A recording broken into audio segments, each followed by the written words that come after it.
Okay, I'm back. First of all, very sorry I haven't made a video in like probably 3 weeks, pretty sure, maybe a month. But I have a good reason.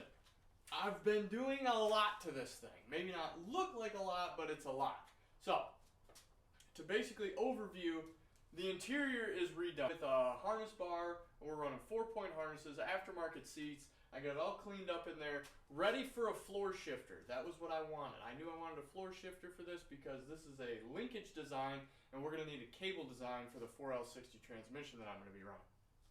That being said, I got the firewall done now. So we've got the new brake booster installed, the one that's a little bit smaller. This is fabbed up from a 99 Malibu. It's about the same size. It's just a little bit smaller. Same brake master cylinder. And then we've got the AC delete plate on the other side. So this is all painted, cleared with the single stage paint from our friends over at Spectral Paints. That all being said, I just said a lot of stuff. And that was not cheap, right? So, I got it all written down here, and it's not looking good for the old budget, let me tell you that much. We're about $297 in the negative right now. We're in the red just a tad. And you know what? That's okay, because we've got some accounts payable that are going to be coming in pretty soon. That's good. We'll ignore the fact that my accounts payable are going to be used to buy the shifter cable, and the linkage plate that we put in for that, but that's beside the point. Now, let's get into what I bought, what the costs were, everything. So we've got, first and foremost, 99 Malibu brake booster. Then we bought one seat. We bought the other seat. We bought paint supplies from Harbor Freight. We've got the 5-point harnesses. We've got roll cage and roll cage parts. I saw something online where it was like, you want to spend a lot of money, try to make something custom. And I learned that the hard way. That you just keep buying stuff because it's like, oh, well, that's not going to work. Well, I guess I got to buy this, and I got to buy this plate, and I got to get this bar. But now it works.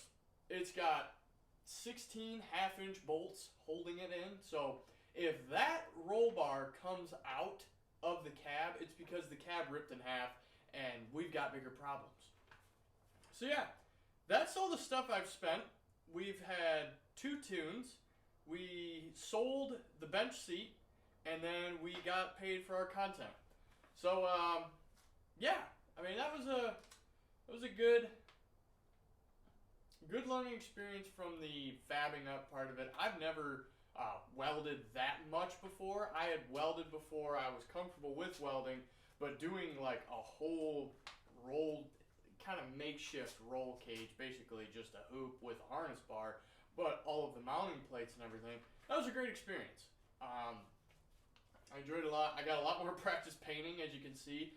I like the gloss black look. That's different. I know most people just run satin black, or most people don't even paint inside, but I knew I wanted a gloss black just to kind of contrast with the frame, and it's really going to make the motor pop once the motor's in. So that was kind of it. That's where we're at with it. Next, like I said, I want the shifter. I already know what we're ordering. I already know the cost of that, but we'll discuss that in the next video. Then we're probably going to go fuel system, and then we're back to motor mounts, transmission mount, all of that good stuff. But thank you guys for watching this. This was a good learning experience and more of working on my skills, not so much my budgeting.